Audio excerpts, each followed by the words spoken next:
नमस्कार दोस्तों, AR mathematics academy की ऑनलाइन यूट्यूब क्लासेज में एक बार फिर से आपका स्वागत है। दोस्तों, अपना जो BSc पार्ट सेकंड चल रहा था, उस BSc पार्ट सेकंड के अंदर अपन अपना 5th यूनिट कर रहे थे और 5th यूनिट अपना पार्शियल डिफरेंशियल इक्वेशन का पढ़ रहे थे, जो AR मैथमेटिक्स एकेडमी पे मैं ये वीडियो डाल रहा था। और उसकी जो डाउट्स हैं वो डाउट्स वन बाय वन अपन यहाँ पे डालते रहेंगे। जो भी मेरे को लगेगा कि भाई ये क्वेश्चन इंपॉर्टेंट है, ये बताना चाहिए। और अपने वहाँ पे 3 लेक्चर हो चुके हैं AR मैथमेटिक्स एकेडमी पे, तो आप जाइए। अगर आपने अभी तक चैनल को सब्सक्राइब नहीं किया तो सब्सक्राइब करिए, वीडियोज़ को लाइक करें और बेल आइकन को दबाइए, जिससे न्यू वीडियोज़ की नोटिफिकेशन आप तक पहुँच सके। दोस्तों, यहाँ पे मैं PD का थर्ड ए का एग्जाम्पल नंबर 6 के बारे में बात करता हूँ। PD third a example number 6। Example number 6 में अपने को क्या दिया है कि वह पृष्ठ ज्ञात करो, वह पृष्ठ ज्ञात करो, वह पृष्ठ ज्ञात करो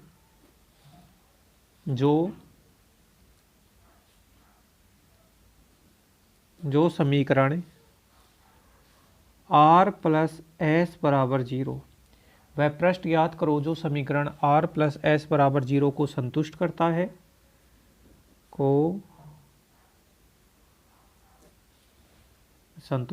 है,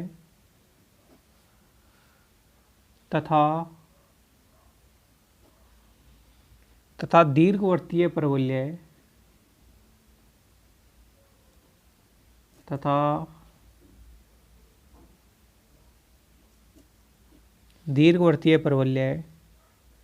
z बराबर 4x² प्लस y²। ये इलिप्सॉइड का एग्जाम्पल है, फर्स्ट ईयर में पढ़ा था ना अपन ने। दीर्घवृत्तीय परवलय इलिप्सॉइड पैराबोला है, z बराबर 4x² प्लस y² को इसके उस परिच्छेद के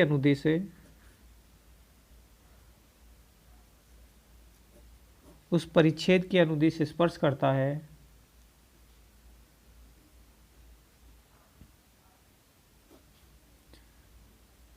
स्पर्श। ये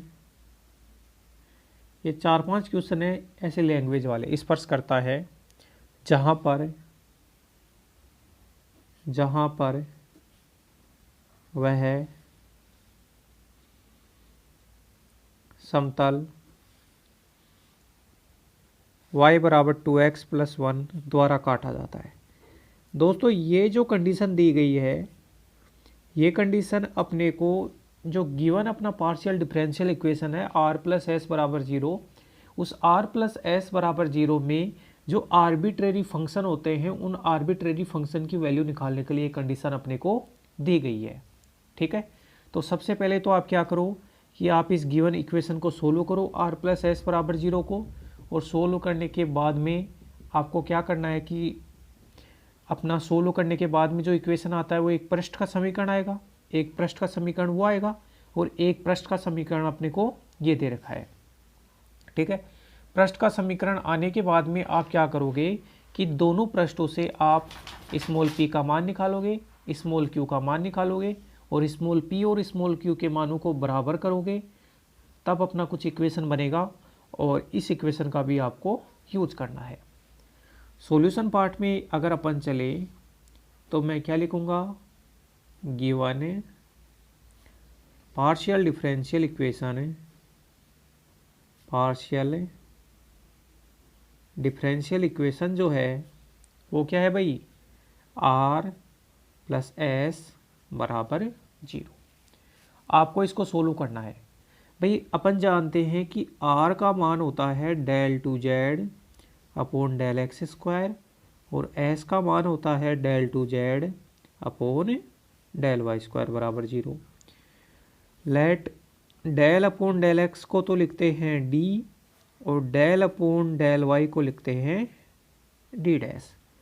तो ये क्या बन गया, d² plus d dash square Z बराबर 0, इक्वेशन नंबर 1 डाल दो इसको। ठीक है, अब अपने को क्या लिखना है, इस समीकरण का सहायक समीकरण लिखना है। इस समीकरण का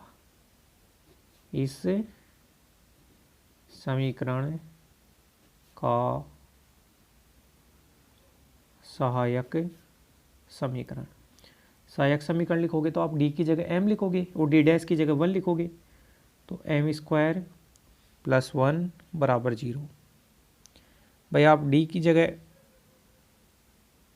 अच्छा तो थोड़ा सा करेक्शन ये करना है कि एस का जो मान होता है वो होता है del two z upon del x del y. ये थोड़ा सा अपन ने मिस्टेक कर दी। एस का मान होता है del two z upon del x del y, और डेल एक्स डेल वाई होगा तो चलो ये बनेगा डेल अपॉन डेल एक्स, तो डी बन गया, और जो डेल अपॉन डेल वाई बनेगा, डेल अपॉन डेल एक्स तो डी बन गया, और डेल अपॉन डेल वाई की जगह अपन ने रख दिया डी डैश। हाँ सॉरी दोस्तों, ये थोड़ा सा करेक्शन कर लेना आप। एस का जो मान होता है वो होता है del two z upon del x del y. तो डी स्क्वायर की जगह तो आप रखोगे एम स्क्वायर, और डी की जगह एम रखोगे और डी डैश की जगह 1, तो एम स्क्वायर प्लस एम बराबर 0। एम स्क्वायर, इसको एम लिखना, एम स्क्वायर प्लस एम बराबर 0। यहाँ से एम कॉमन आ गया, एम कॉमन आ गया, तो एम प्लस 1 बराबर 0, और एम का मान आया, वो आया 0 और -1। एम के दो मान आए, दोनों मान वास्तविक हैं, अलग अलग हैं, तो मैं सी एफ जो लिखूँगा, सी एफ, और सी एफ है देखो राइट साइड में 0 है तो पी आई तो निकालना नहीं पड़ेगा, तो सी एफ बराबर सॉल्यूशन, और सॉल्यूशन जेड बराबर हो जाएगा 0 के लिए तो लिखेंगे φ1 y प्लस 0x, और प्लस -1 के लिए लिखेंगे φ2 y माइनस एक्स। तो एक कुल मिला के बन गया φ1y plus φ2 y minus x. Equation number 2 डालेंगे, z बराबर, ये अपना जनरल सॉल्यूशन बना है। ठीक है, इतने में तो आपको कोई प्रॉब्लम आएगी नहीं। यहाँ थोड़ा सा देख लेना, एस की जगह del two z upon del x del y है, तो डेल अपॉन डेल एक्स की जगह डी रख दिया, और डेल अपॉन डेल वाई की जगह डी डैश रख दिया। अब दोस्तों ये जो आगे कंडीशन दी गई है कि भाई ये जो पृष्ठ बन के आया, ये एक पृष्ठ के समीकरण को दर्शाता है, जेड बराबर φ1y plus φ2y minus x. ये जो सरफेस बन के आया है वो इस वाले सरफेस को कहाँ पे स्पर्श करता है, ये सरफेस इस सरफेस को जहाँ पे स्पर्श करता है, वो जो भी अपना स्पर्श करता है वो वाला भाग है वो इस समतल के द्वारा काटा जाता है। तो मैं यहाँ पे थोड़ा लैंग्वेज लिख देता हूँ, φ1 φ2 आ गया, मैं यह लिखूँगा यहाँ हियर φ1 व φ2 स्वेच्छ फलन है, φ1 व φ2 क्या है, स्वेच्छ फलन है। ओके, अब लिखूंगा कि यह दिया गया है कि ये वाला पृष्ठ है वो दिया गया है कि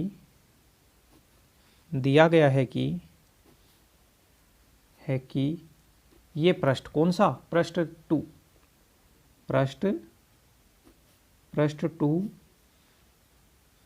है, वो पृष्ठ अपना दीर्घवृत्तीय प्रवलय का दिया गया है z बराबर 4x² प्लस y² को इसके परिच्छेद के अनुदिश, परिच्छेद मतलब काटना, परिच्छेद के अनुदिश स्पर्श करता है,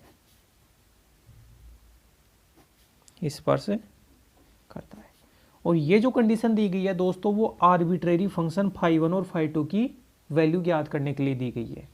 अपन क्या करेंगे कि ये वाला पृष्ठ, भाई ये पृष्ठ है वो इस पृष्ठ को स्पर्श करता है, तो ये वाले पृष्ठ और इस वाले पृष्ठ दोनों से अपन P और Q के मान निकालेंगे, और वो P और Q के जो मान हैं वो क्या होंगे, समान होंगे।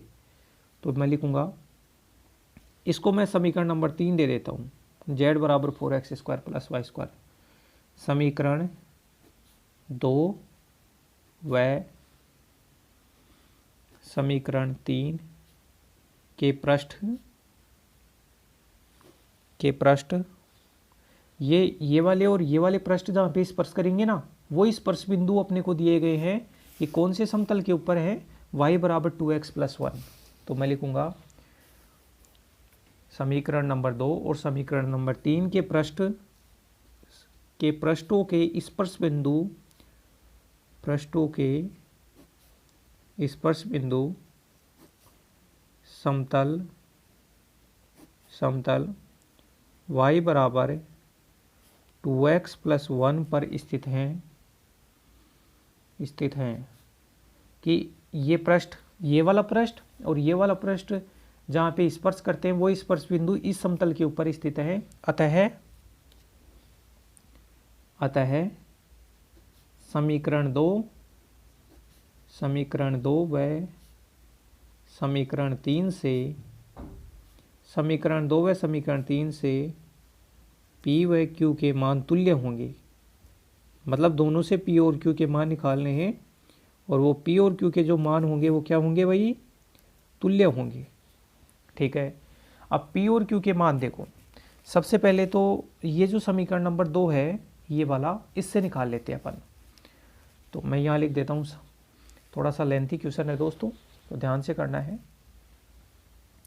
समीकरण 2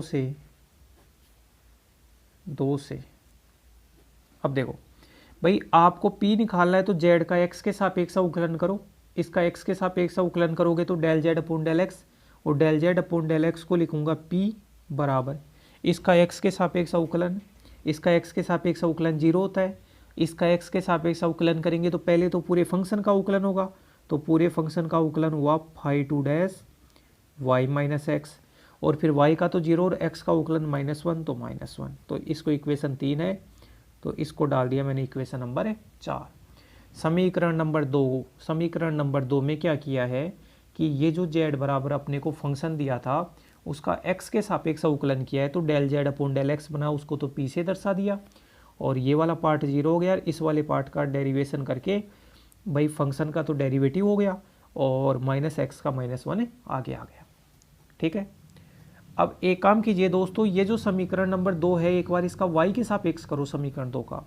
तो समीकरण 2 का y के सापेक्ष करेंगे तो del Z upon del y, और del Z upon del y का मान होता है q, तो q बराबर इस फंक्शन का करेंगे तो फाई 1 डैश y प्लस दूसरे वाले फंक्शन का करेंगे phi 2 dash y minus x.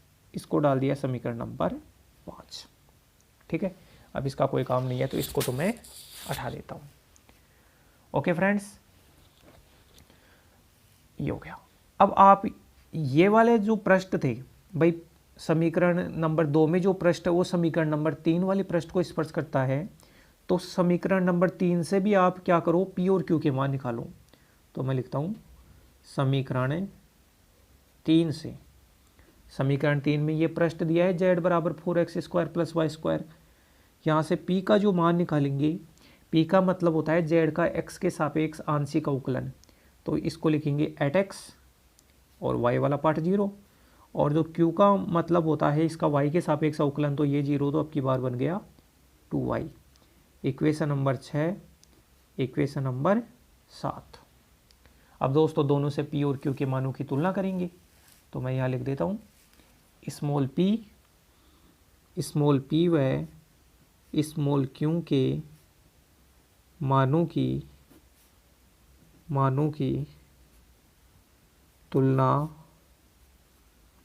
करने पर, P और Q के मानों की तुलना करने पर भाई P के मान की अगर अपन तुलना करें तो P के मान की तुलना करने से देखो क्या बनेगा। देखना ये कितना है भाई, माइनस का phi 2 dash y minus x बराबर एट x। चलो ठीक है, मेरे को कैसे भी करके फाई 2 को y माइनस एक्स का मान निकालना है। चलो नेगेटिव को तो आप राइट साइड में ले आओ, phi 2 dash y minus x बराबर माइनस का एट x। अब दोस्तों अपने को ये दिया था कि भाई ये दोनों जो पृष्ठ हैं 2 और 3 वाला, वो जिस बिंदु पे स्पर्श करते हैं वो स्पर्श बिंदु हैं वो y बराबर 2x प्लस 1 समतल पे है। तो जहाँ भी y बने उसकी जगह मैं 2x + 1 लिख सकता हूँ। तो आप y की जगह 2x + 1 रखोगे तो या ये मान उठा के y की जगह रखेंगे, तो y की जगह रखेंगे तो एक x तो कट जाएगा और यहाँ पे बनेगा x + 1 बराबर माइनस का 8x। ये बन गया। अब दोस्तों आप क्या करो, ये जो x + 1 है ना उसको कोई अन्य वेरिएबल मान लो। क्या मान लो? अन्य वेरिएबल मान लो। तो लेट x + 1 बराबर आप t मान लो। तो x का मान निकालो आप यहाँ से, तो x का मान हो जाएगा t - 1। और ऐसा करने से मैं यहाँ बता देता हूँ दोस्तों, यहाँ से मैं आगे लिखता हूँ φ2 t बराबर -8 और x बना, x की जगह मैंने कितना लिख दिया t - 1। ठीक है, और t - 1 लिख दिया। तो अब इसका समाकलन करो। समाकलन करने से बना φ2t बराबर माइनस का, बताओ t - 1 का होल स्क्वायर, और इसको मैंने लिख दिया 4 और ये नेगेटिव। अब कोई प्रॉब्लम है क्या इसमें? और प्लस का आर्बिट्रेरी कांस्टेंट c1 जोड़ दिया। अरे भाई इसका समाकलन करेंगे तो ये बना, और इसका समाकलन करेंगे तो स्क्वायर/2 होगा, 2 से 2 कट गया तो ये बन गया। अब दोस्तों आप वापस जो t माना था, t की जगह वैल्यू पुट करो। t की जगह पुट करेंगे अपन x + 1 बराबर माइनस का 4x² प्लस का c1।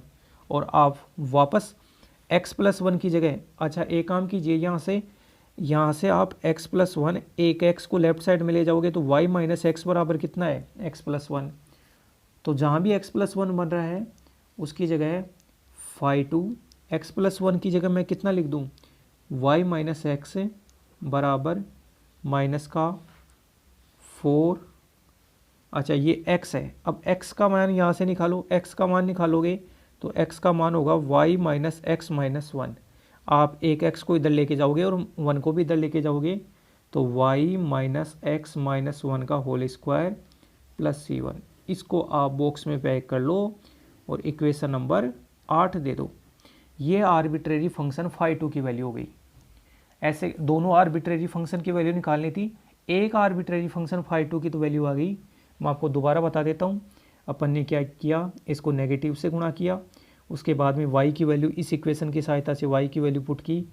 तो y की वैल्यू अपन ने 2x + 1 पुट की, तो x + 1 को कोई वेरिएबल t मान लिया, तो x बराबर t - 1 पुट कर दिया, समाकलन किया, t की जगह वापस वैल्यू पुट की और x + 1 को y - x के पदों में लिख दिया और ये x का मान यहाँ से निकाल लिया और रख दिया। ऐसा करने से दोस्तों अपने को एक आर्बिट्रेरी फंक्शन φ2 की वैल्यू तो प्राप्त हो गई, लेकिन अब फिर अपनी प्रॉब्लम बची हुई है भाई φ1 की वैल्यू भी निकालनी है। तो आप इक्वेशन नंबर 5 और इक्वेशन नंबर 7 की तुलना करेंगे, दोनों में क्यों के मानों की तुलना करेंगे। तो मैं आगे बढ़ूं।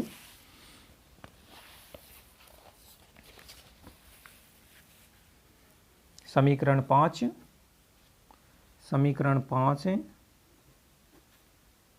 व समीकरण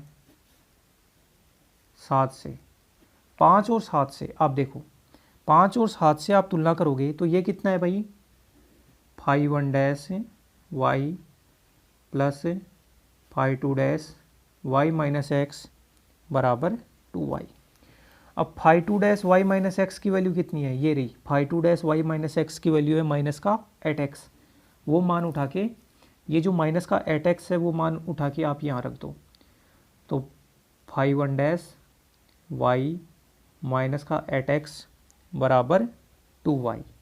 तो ये कुल मिला के बन गया, इसको मैं थोड़ा सीधा कर देता हूँ, कुल मिला के ये बन गया φ1 y बराबर 2y प्लस 8x, और इस चीज़ को मैंने लिख दिया 2y प्लस 8x। अब दोस्तों y बराबर कितना है? ये रहा, y बराबर 2x + 1।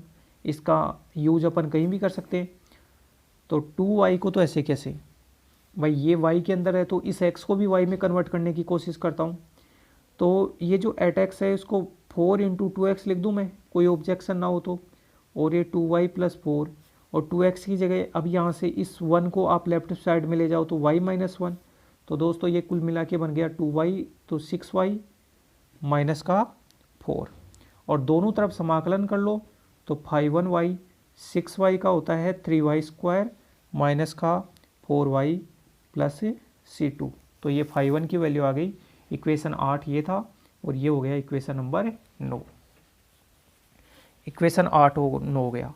तो 8 और 9 से जो वैल्यू आई है ना उनको आप इक्वेशन नंबर 2 में पुट कर देना, phi 1 और phi 2 की। ठीक है, तो मैं लिख देता हूँ, यहाँ पे लिख देता हूँ पुट वैल्यू, ये तो 8 था, यहाँ से phi 2 की, ये phi 1 की।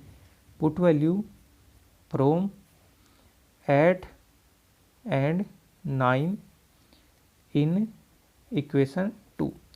तो z बराबर क्या था बताओ, phi 1y।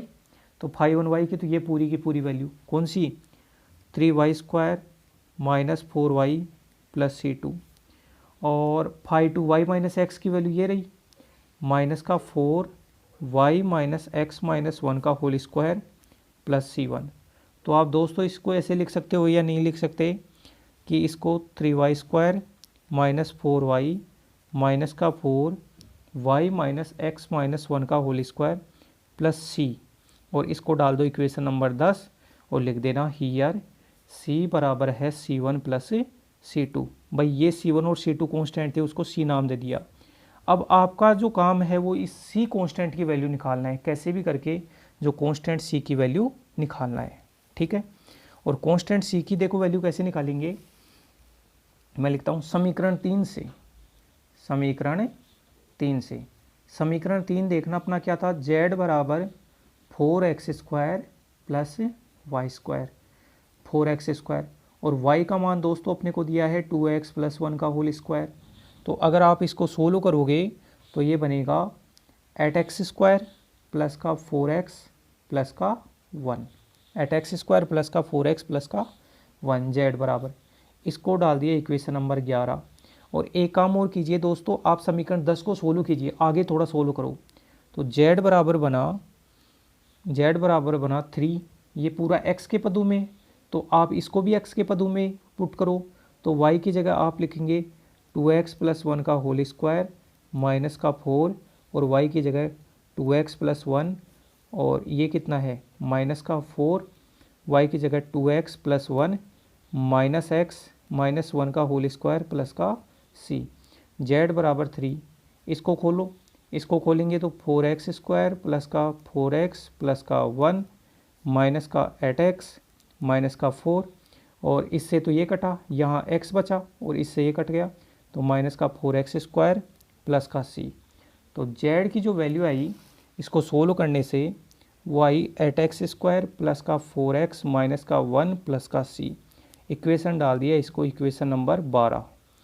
और इक्वेशन नंबर 12 और इक्वेशन नंबर 11 की तुलना करो, क्योंकि भाई जो z का मान यहाँ से जो मिला है वही z का मान यहाँ से मिलना चाहिए, दोनों स्पर्श करते हैं एक दूसरे को। तो ये जो कंडीशन है वो c का मान निकालने के लिए की गई है। तो इक्वेशन नंबर 12 और इक्वेशन नंबर 11 की तुलना करेंगे। इक्वेशन 12 व 11 की तुलना करोगे तो दोस्तों ये देखोगे कि z बराबर ये यहाँ तक जो टर्म है वो तो सेम है, और यहाँ पे 1 बराबर माइनस का 1 प्लस c, इसको आप उधर लेके जाओगे तो जो c का मान है वो 2 प्राप्त हुआ, और c का मान 2 आप इक्वेशन नंबर 10 में पुट कर देना। c का मान जो 2 आया वो इक्वेशन नंबर 10 में पुट कर देना। Then solution of given PD, ये c का जो मान आया वो c का मान 2 आया वो इक्वेशन 10 में पुट करोगे तो z बराबर 3y² माइनस 4y माइनस का 4y माइनस x माइनस 1 का होल स्क्वायर प्लस का 2। ये सारा काम अपन ने c की वैल्यू निकालने के लिए किया है। तो दोस्तों आप इस क्वेश्चन को अगर समझ में नहीं आए तो वीडियो को रीस्टार्ट करके देखना, और मैं आपको सारी स्लाइड्स एक बार आपके सामने पेश कर देता हूँ। अपनी जो स्लाइड्स थी उसमें पहली स्लाइड अपनी ये थी, उसके बाद में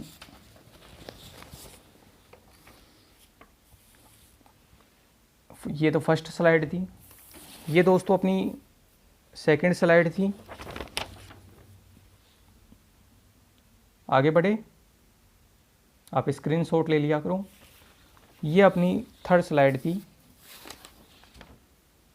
अपन ने क्या किया था, सबसे पहले जो डिफरेंशियल इक्वेशन दिया था उसको सोल्व किया था। जो कंडीशन अपने को दी है वो आर्बिट्रेरी फंक्शन φ1 φ2 की वैल्यू निकालने के लिए दी गई है। इसके लिए अपने को एक पृष्ठ और दिया गया है, दोनों पृष्ठ स्पर्श करते हैं तो पी और क्यू के मान निकाले दोनों से।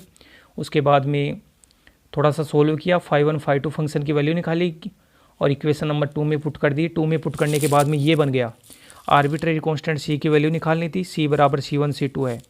अपने को ये जो पृष्ठ है वो इस पृष्ठ को स्पर्श कर रहा था, तो इसमें इन दोनों की तुलना की। दोनों की तुलना करने के लिए यहाँ पे x की टर्म्स है, तो यहाँ भी एक बार x की टर्म बनाता हूँ। x की टर्म बनाने के लिए मैंने y बराबर 2x + 1 पुट कर दिया जहाँ जहाँ y बन रहा है। तो इक्वेशन 10 को सोल्व करने से 12 बना, 12 और 11 की तुलना करने से c का मान 2 आया और c का मान 2 को वापस इक्वेशन नंबर 10 में पुट करने से ये आ गया। ये गिवन पीडी का अपना सॉल्यूशन है जिसमें अपन ने आर्बिट्रेरी फंक्शन की वैल्यू निकाल ली थी। ठीक है दोस्तों, धन्यवाद।